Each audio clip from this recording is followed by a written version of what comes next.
এই আহাজারি ঢাকার আশুলিয়া কাঠগড়ার হযরত আলী সজীবের পরিবারের কোনো সান্ত্বনাই থামাতে পারছে না তাদের। কাঁদছে বাবা, ছেলে ও স্ত্রী।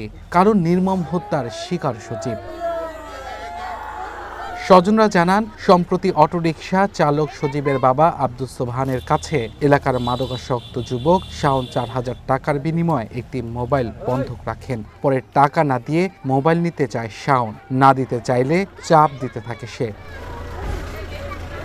স্বজন ও এলাকাবাসীর দাবি, এর জেরে গত সোমবার সজীবকে একটি রুমে আটকে রেখে প্রায় ৫ ঘন্টা মারধর ও নির্যাতন করে শাওন ও তার সহযোগীরা। মঙ্গলবার ঢাকার একটি হাসপাতালে চিকিৎসাধীন অবস্থায় মারা যায় সজীব। চল্লিশে ফোন দিছে, আমরা গেছি, যাই ওখানে উপস্থিতি আর কি গেছি, যা দেখি গেট লাগানো। অনেক গেট কান্দাকান্দি করার পর গেট খুলে না পরে অনেকে আর কি আমার ভালো জানে দেখে আমার ভিতরে ঢুকাইছে। ঢুকানোর পর যা দিয়ে আব্বুর পা ভাঙ্গার পরে কইতাছে যে আমরা ওরা সারমো না, ওরা এই করবো না, ওরা আমরা আটকে রাখবো, ওর যদি মরা জায়গা আমরা কম যে রাস্তা অ্যাক্সিডেন্ট করে মারা গেছে, এই কথা বলতেছে। মারছে এগুলোর কিছু নাই, পুরা বুক মুখ সব। আমি বুঝি নাই যে পায়ে খালি ব্যথা, কালকে দেখবার যা দেখি পুরা আঘাতের দাগ। ওই কি চটপনে মরছে আমার জামাই, আমার বিচার চাই আমি।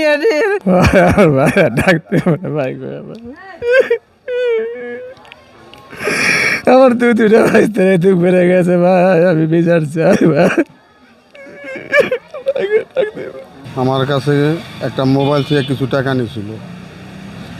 টাকা নেওয়ার পরে ওটা নিয়ে বেশ কিছুদিন ঘোরাঘুরি করছে। তা আমি সকালবেলা ওইটা একটু আমার দোকানের সামনে আইসে বলতে কি আমার টাকা তুমি দিলে না, আর তুমি আমার কাছে ১,০০০ টাকা নিলা, হলাতে এইটাও দিলে না, মোবাইল তুই টাকা নিলা এই টাকাটা দিলে না, কারণটা কি? আমি একটু রাগ করছি, রাগ করার পরে চলে গেল, দিমু আপনার আজকে আমি দিয়ে দেবো। সেদিনকেই সন্ধ্যা সমকা ৮টার দিকে হবে ওরে ফোন দা, গার্মেন্টসের পিছনে বসে মোবাইল টিপাইতে আসলে সেখান থেকে ফোন দা নেওয়া হয়েছে। নেওয়ার পরে বাসায় নিয়ে আটকাইয়া মারছে, মারধর করার পরে দাবি করে ফার্স্টে ৫০,০০০, কমাইতে আইছে ৫,০০০। তাই আমি ৫,০০০ টাকা বহুত কষ্ট করে মুহূর্তে পাঠাইছি। পাঠানোর পরে ৫,০০০ টাকা তারে দেওয়া হয়েছে, তারপরে তার ছাড়া হয় নাই। দারোগায় যাওয়ার পরেও অনেক চেষ্টা করছে, অনেক, কিন্তু তারপরে তার এই দারোগারে কমিউনিকেশন করার করে নাই। তারপরে যখন কিনা দারোগায় বিরক্ত হওয়ার পরে খুব প্রেশার কিক করছে, তখন সে গেট খুলছে, কেসি গেট খুলছে। খোলার পরে ওই ছেলেটাকে উদ্ধার করছে, উদ্ধার করে আবার বাপ মার কাছে বুঝাই দিচ্ছে যে আগে আপনারা ট্রিটমেন্ট করেন। আমার ভাইকে ওই ঘর থেকে আর কি আত্মরা বের করছে, বের করে নিয়ে আসাতে ওনারা মেডিকেল নিয়ে গেছে, মেডিকেল নেওয়ার পরে আর কি উনি মারা গেছে। পুলিশ বলছে, এই ঘটনায় মূল অভিযুক্ত শাওনকে গ্রেপ্তার করা হয়েছে। তদন্ত করে প্রয়োজনীয় ব্যবস্থা নেওয়ার আশ্বাস ওসির। যেহেতু এটা মামলা হয়েছে, এখন এটা মামলাটা বিচারাধীন বিষয়, ঠিক আছে?